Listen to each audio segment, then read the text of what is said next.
तो भारत से आंख दिखाने की कोशिश कर रहे बांग्लादेश को अब सिर्फ भारत सरकार ही नहीं बल्कि भारत की कंपनियां भी सीधा सबक सिखाने के लिए मैदान में उतर चुकी हैं। जी हां दोस्तों, अब खेल सिर्फ कूटनीति तक सीमित नहीं रहा बल्कि यह सीधा जमीन पर असर दिखाने वाला एक्शन बन चुका है। पिछले कुछ दिनों में आपने भी साफ देखा होगा कि किस तरह बांग्लादेश लगातार भारत को उकसाने की कोशिश कर रहा था, कभी बयानबाजी के जरिए, कभी नीतियों के जरिए और कभी भारत विरोधी ताकतों के साथ खड़े होकर। इसी वजह से भारत और बांग्लादेश के बीच चल रहा विवाद अब एक नए और बेहद गंभीर मोड़ पर पहुंच चुका है। अब तक कहानी यही थी कि भारत सरकार अपने स्तर पर बांग्लादेश को सही रास्ते पर लाने के लिए अलग अलग कदम उठा रही थी, कभी सख्त संदेश, कभी कूटनीतिक दबाव और कभी रणनीतिक चुप्पी। लेकिन इस पूरे खेल में भारत की कंपनियां और व्यापारी सीधे तौर पर शामिल नहीं थे। सब कुछ सरकार के स्तर पर ही हो रहा था। लेकिन अब हालात बदल चुके हैं। अब भारत के व्यापारी भी खुलकर सामने आ गए हैं और उन्होंने बांग्लादेश के खिलाफ ऐसा कदम उठा लिया है जिसने वहां हड़कंप मचा दिया है। दरअसल हाल ही में दिल्ली के ऑटो पार्ट्स और बिल्डर से जुड़े व्यापारियों ने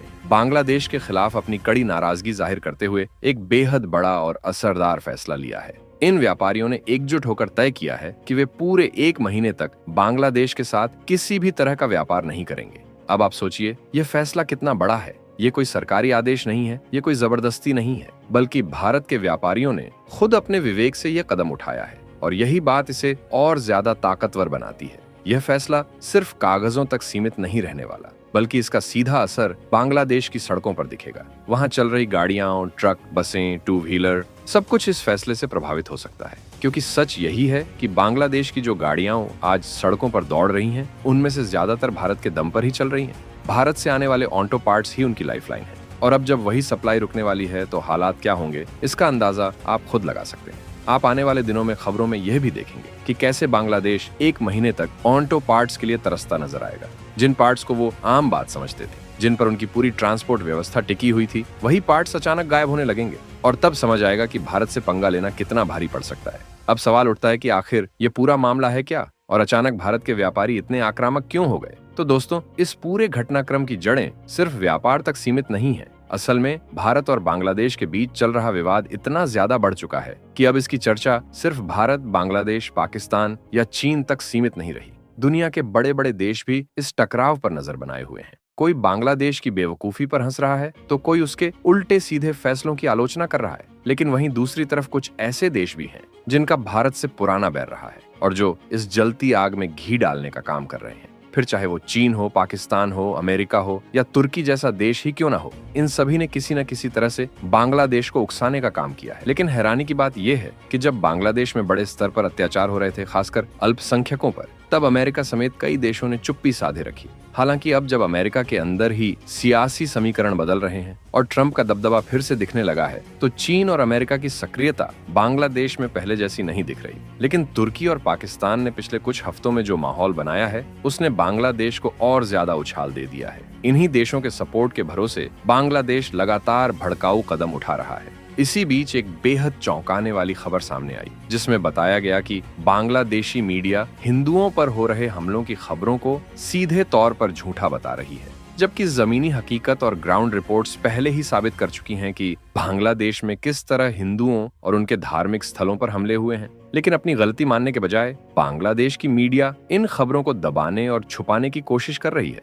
और दोस्तों, जब जुल्म करने के बाद भी कोई उसे छुपाने की कोशिश करे तो भारत जैसे देश के लोग चुप कैसे बैठ सकते हैं? यही वजह है कि नई दिल्ली में सैकड़ों लोगों ने बांग्लादेश में हुए हमलों के खिलाफ बड़े स्तर पर विरोध प्रदर्शन किए। लेकिन बात सिर्फ प्रोटेस्ट तक ही सीमित नहीं रही। प्रोटेस्ट करते करते अब बात एक्शन तक पहुंच चुकी है। नई दिल्ली के व्यापारियों ने तय कर लिया कि अब सिर्फ नारे लगाने से काम नहीं चलेगा, बल्कि ऐसा कदम उठाया जाएगा जो सीधे असर दिखाए। और यहीं से शुरू होता है वो प्लान जिसने बांग्लादेश की नींद उड़ा दी है। तो चलिए इसे समझते हैं। लेकिन आगे बढ़ने से पहले इस वीडियो को लाइक करके चैनल को सब्सक्राइब जरूर कर लीजिए, क्योंकि आपके लिए तो 1 सेकंड का काम है, लेकिन इससे हमारी काफी बड़ी मदद होती है। अब आगे की कहानी और भी ज्यादा दिलचस्प और चौंकाने वाली है, क्योंकि इसमें शामिल है बांग्लादेश की ऑटोमोबाइल इंडस्ट्री की वो सच्चाई जिसे जानकर आप भी हैरान रह जाएं। नई दिल्ली के जिन व्यापारियों ने बांग्लादेश के खिलाफ यह कड़ा फैसला लिया है, वह कोई छोटे मोटे कारोबारी नहीं है। ये वही लोग हैं जिनके बनाए और सप्लाई किए गए ऑटो पार्ट्स पर बांग्लादेश की पूरी ऑटोमोबाइल इंडस्ट्री टिकी हुई है।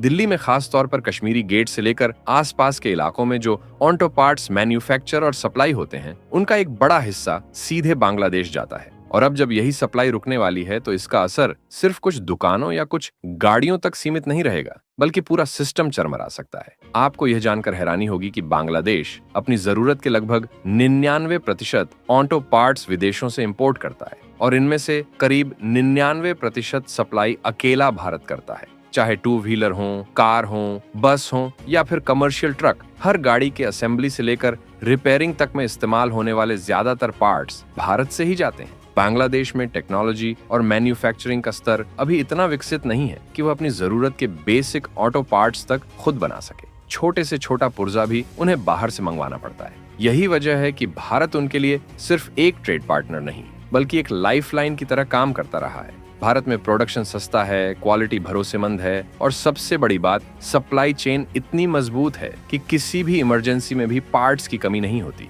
यही कारण है कि बांग्लादेश ने सालों तक भारत पर आंख बंद करके भरोसा किया, लेकिन अब जब वही भरोसा टूटने वाला है तो बांग्लादेश के हालात क्या होंगे, इसकी कल्पना करना भी मुश्किल नहीं है। नई दिल्ली के व्यापारियों ने साफ शब्दों में कह दिया है कि अगले 15 जनवरी तक, यानी पूरे 1 महीने के लिए, बांग्लादेश को मोटर पार्ट्स की सप्लाई पूरी तरह से बंद रहेगी। और यह फैसला किसी एक या दो व्यापारी का नहीं है। यह फैसला उन 20,000 दुकानदारों और व्यापारियों का है जो कश्मीरी गेट मार्केट से जुड़े हुए हैं। वही कश्मीरी गेट जिसे एशिया की सबसे बड़ी ऑटो स्पेयर पार्ट्स और मोटर पार्ट्स की होलसेल मार्केट माना जाता है। यहाँ देश विदेश की कंपनियों के साथ साथ लोकल मैन्युफैक्चरर्स का माल भी बड़ी मात्रा में और किफायती दामों पर बिकता है। मार्केट एसोसिएशन के चेयरमैन तक ने साफ कहा है कि पहले 1 महीने तक हालात का आकलन किया जाएगा। अगर हालात सुधरते हैं तब डीलर्स और व्यापारियों से बात करके आगे का फैसला लिया जाएगा। यानी फिलहाल कोई नरमी नहीं, कोई समझौता नहीं। बांग्लादेश को साफ संदेश दे दिया गया है कि अगर भारत के साथ दुश्मनी का रास्ता चुना तो उसकी कीमत चुकानी पड़ेगी। अब जरा सोचिए, अगर बांग्लादेश में किसी वाहन की मरम्मत के लिए जरूरी पार्ट्स नहीं मिलेंगे तो क्या होगा। आज भी आप अपने आसपास देखें तो मोटर रिपेयर की दुकानों पर गाड़ियां लाइन में खड़ी रहती हैं। छोटी सी खराबी भी अगर ठीक ना हो तो गाड़ी सड़क पर नहीं उतर सकती। बांग्लादेश में जब 99% तक ऑटो पार्ट्स भारत से आते हैं और वही सप्लाई अचानक रुक जाए तो हालात कितने बिगड़ सकते हैं, ये समझना मुश्किल नहीं है। गाड़ियां रिपेयरिंग के अभाव में खड़ी हो जाएंगी, ट्रक बंद होंगे, बसें कम चलेंगी और लोगों की आवाजाही पर सीधा असर पड़ेगा। लेकिन बात यहीं खत्म नहीं होती। इसका सबसे बड़ा असर बांग्लादेश की सप्लाई चेन पर पड़ेगा। किसी भी देश की अर्थव्यवस्था की रीढ़ उसकी ट्रांसपोर्ट व्यवस्था होती है। सामान लाना हो या ले जाना हो, सब कुछ ट्रकों और कमर्शियल व्हीकल्स पर निर्भर करता है। अगर यही वाहन खड़े हो गए तो फैक्ट्रियों तक कच्चा माल नहीं पहुंचेगा, तैयार माल बाजार तक नहीं आएगा और धीरे धीरे पूरा सिस्टम ठप पड़ने लगेगा। और यही वजह है कि भारत के व्यापारियों का ये कदम सिर्फ एक भावनात्मक प्रतिक्रिया नहीं है, बल्कि एक सोची समझी रणनीति है। यह कदम बांग्लादेश को यह याद दिलाने के लिए काफी है कि भारत के साथ रिश्ते सिर्फ बयानबाजी से नहीं चलते, बल्कि जमीनी हकीकत से चलते हैं। भारत ने सालों तक बांग्लादेश को हर स्तर पर सपोर्ट किया, उसकी इंडस्ट्री को खड़ा करने में मदद की, उसकी सड़कों को चलने लायक बनाया। और अब अगर वही बांग्लादेश भारत को आंखें दिखाने की कोशिश करेगा तो जवाब भी उसी भाषा में मिलेगा। इस पूरे फैसले की सबसे बड़ी बात यह है कि व्यापारी यह भी मानने को तैयार हैं कि उन्हें खुद कुछ समय के लिए नुकसान उठाना पड़ सकता है। उन्होंने साफ कहा है कि भले ही 1 महीने तक मुनाफा न हो, लेकिन वे बांग्लादेश के साथ कोई कारोबार नहीं करेंगे। ये दिखाता है कि मामला सिर्फ पैसे का नहीं, बल्कि आत्मसम्मान और इंसानियत का भी है, खासकर तब जब बात बांग्लादेश में हिंदुओं पर हो रहे अत्याचारों की हो।